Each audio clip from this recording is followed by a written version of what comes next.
The evening air in Bethsaida had cooled, and a thick silence hung over the olive grove where Jesus and his disciples had gathered. The ground beneath them was soft, the gentle whisper of the leaves above a comforting backdrop.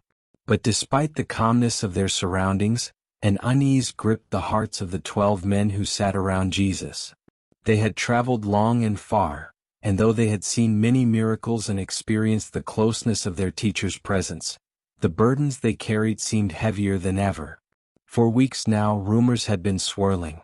Opposition to Jesus' teachings was growing louder. The Pharisees had begun conspiring openly, and the threats that once seemed distant were now becoming real. Each of the disciples, in his own way, had begun to feel the weight of the mission they had embarked upon. Peter, who sat closest to Jesus, was struggling most with this invisible burden.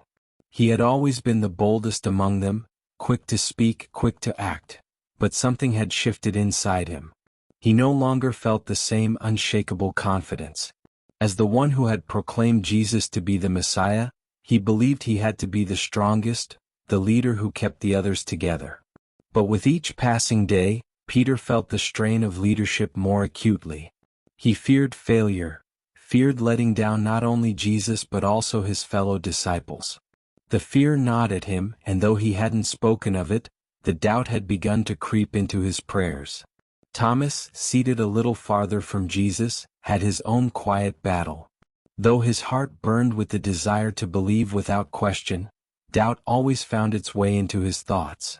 He had seen the miracles, heard the words of Jesus, and yet, deep inside, he wondered if he had the strength to endure what was coming.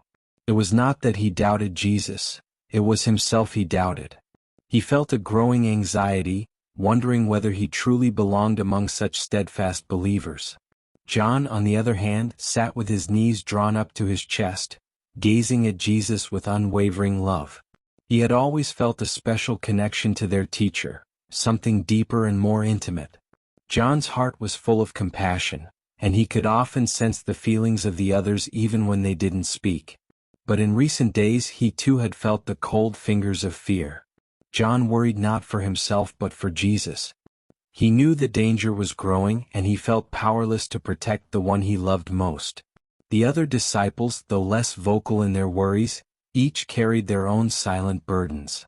They were men who had given up their livelihoods, their families, their entire lives to follow Jesus. They had believed in his message of love and salvation, and yet, in the quiet moments when they were alone with their thoughts, doubt and weariness would settle in. The path they walked was harder than they had imagined, and the looming threats weighed heavily on their hearts. Jesus, sitting at the center of this circle, could see all of this. Though none of them had spoken of their worries aloud, he could feel the tension in the air. He had always known the path ahead would be difficult, not just for him but for these beloved friends who had given up everything to walk beside him. They were human, with all the fears, doubts, and fragilities that came with it. And Jesus loved them all the more for it. For a while he let the silence linger. Sometimes silence spoke louder than words. The disciples shifted slightly on the ground, waiting for their teacher to speak. They could sense that something was coming, something important. When Jesus finally spoke, his voice was soft, filled with a tenderness that immediately put them at ease. "I see the burdens you carry," he said, his eyes meeting each of theirs in turn. "I know the path we walk is not an easy one, and I know that in your hearts you feel the weight of it." His words hung in the air, gently unraveling the tension. Some of the disciples looked down, ashamed of their doubts, while others remained still, too afraid to reveal the depth of their inner struggles. Jesus continued, his tone as gentle as the evening breeze.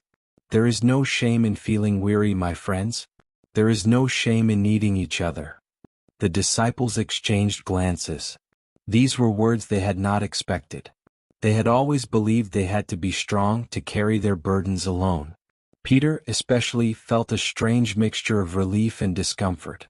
Could it be that Jesus was saying it was okay to lean on each other, to admit their weaknesses? "I want to tell you a story," Jesus said, shifting the atmosphere as he always did when he began a parable. The disciples relaxed slightly, knowing that within his stories, there was always a deeper truth waiting to be uncovered. There was once a woman named Miriam, he began, who lived in a small village nestled between two mountains. Miriam was known throughout her village for her kindness and generosity. She was always the first to offer help to those in need. When her neighbors were hungry, she shared her food. When they were grieving, she sat by their side. And when they were sick, she cared for them. The disciples nodded, picturing this woman in their minds. She reminded them of the many people they had encountered on their journeys, people who, despite having little, gave freely of themselves. But despite all that Miriam gave, Jesus continued, his voice taking on a more somber tone, she often felt alone. She had no family of her own, and at the end of each day when the village grew quiet and dark, she would sit by her window and wonder if anyone truly saw her.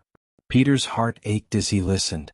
He understood that feeling all too well, the feeling of giving and giving, yet wondering if anyone truly noticed.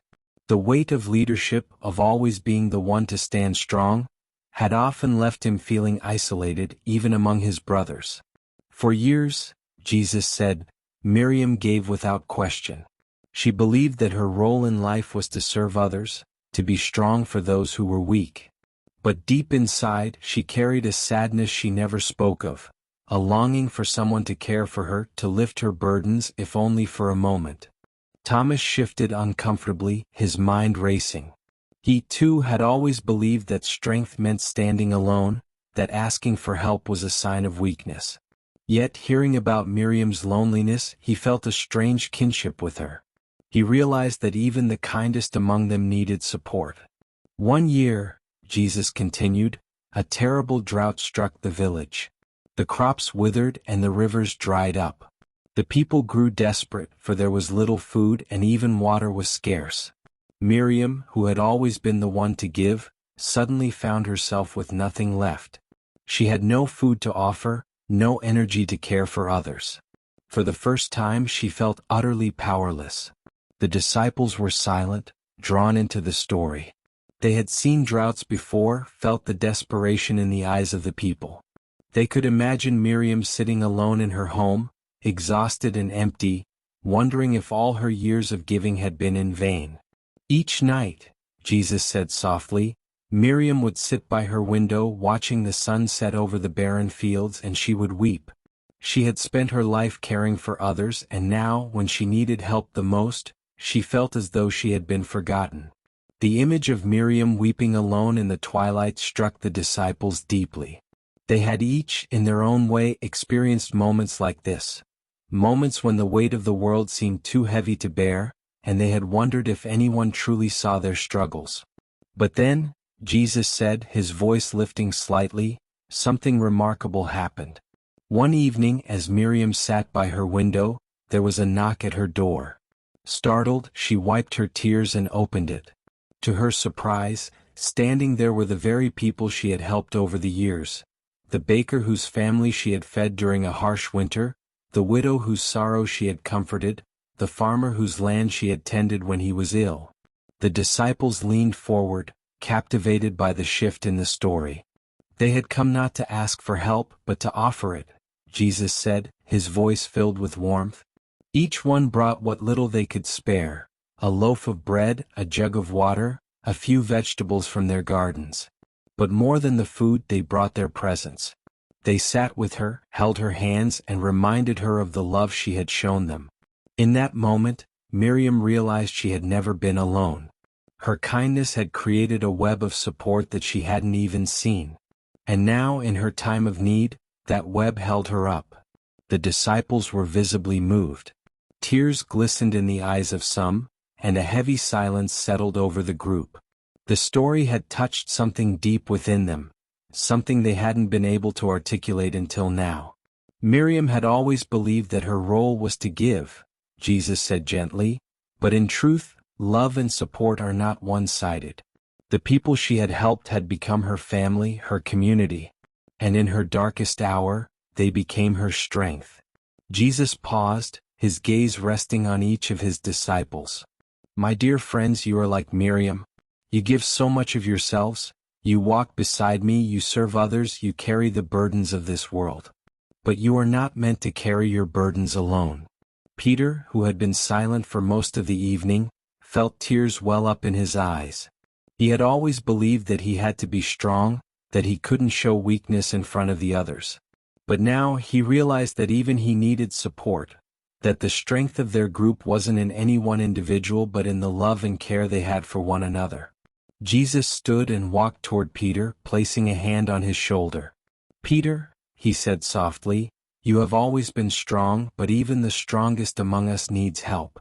There will be times when the weight of this journey feels too heavy for you to bear. In those moments, remember that you have your brothers beside you. Lean on them just as they lean on you. And know that I am always with you." Peter's tears flowed freely now, and he nodded, feeling a profound sense of peace wash over him. He no longer felt the need to hide his fears, his doubts. His brothers were with him, and that was enough. Jesus then turned to the rest of the disciples. "You are not just followers, you are family. You are a circle of strength.